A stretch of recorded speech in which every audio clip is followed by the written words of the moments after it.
തിരുകേശത്തെ ഈ സമൂഹത്തിന്റെ മുമ്പിൽ അവതരിപ്പിച്ചുകൊണ്ട് അതിന്റെ ലോജിക്ക് എന്താണ് എന്ന് ചോദിക്കും. തിരുകേശത്തിന്റെ ലോജിക്ക് ചോദിക്കുന്നവർ തിരു റസൂൽ സല്ലല്ലാഹു അലൈഹി വസല്ലം തങ്ങളുടെ ലോജിക്കിനെ കുറിച്ച് ആലോചിക്കുന്നില്ല. നബിതങ്ങളുടെ ശരീരത്തിന് നിഴലില്ലാത്തതിന്റെ ലോജിക്ക് എന്താണ്? മുത്തുനബി സല്ലല്ലാഹു അലൈഹി വസല്ലം തങ്ങളുടെ ഈ ഉമിനീര് കൊണ്ട് ഖതാദത്ത് ബിൻ നുഅ്മാൻ റളിയല്ലാഹു അൻഹുവിന്റെ മുറിവ് പറ്റിയ കണ്ണിനെ ഉണക്കിയതിന്റെ ലോജിക്ക് എന്താണ്? ചന്ദ്രന് രണ്ടായി പിളർത്തിയതിന്റെ ലോജിക്ക് എന്താണ്? സർവോപരി അല്ലാഹുവിന്റെ റസൂൽ സല്ലല്ലാഹു അലൈഹി വസല്ലം തങ്ങളുടെ ആകാശാരോഹണത്തിന്റെ ലോജിക്ക് എന്താണ്? അള്ളാഹുവുമായി ഇങ്ങനെ നേർക്കുനേരെ കണ്ടുമുട്ടിയതിന്റെ ലോജിക്ക് എന്താണ്? ഈ ലോജിക്കുകളെ കുറിച്ച് പറയുന്നവർ അതിന്റെ അർത്ഥം വിശ്വാസപരമായ ദുർബലത നമ്മുടെ ഉള്ളിൽ ദൃശ്യമായി കൊണ്ടേയിരിക്കുന്നു എന്നാണ്. അപകടകരമാണ്.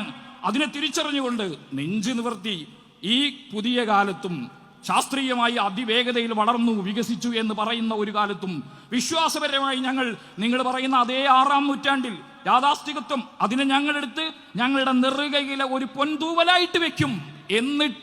എന്നിട്ട് ഈ കാലത്തിന്റെ എല്ലാ തരത്തിലുള്ള പുരോഗമനമായ എല്ലാ സംവിധാനങ്ങളുമായും യോജിച്ചു നിന്നുകൊണ്ട് ഇസ്ലാമിനെ ഈ സമൂഹത്തിന്റെ മുമ്പിൽ പ്രചരിപ്പിക്കും. പോരാ, വിശ്വാസി സമൂഹത്തിന് വിശ്വാസപരമായ കരുത്ത് പ്രദാനം ചെയ്യും. ഈ ധീരതയെക്കുറിച്ചാണ് ഞാൻ പറഞ്ഞു വന്നത്. ഈ ധീരത ഈ കാലത്ത് വിശ്വാസി സമൂഹത്തിന്റെ മുമ്പിൽ പ്രകടിപ്പിക്കുന്ന ആർജവമുള്ള ഒരു നേതാവ് നമുക്കുണ്ട് എന്നതാണ് നമ്മുടെ ഏറ്റവും വലിയ ഒരു മഹാഭാഗ്യം.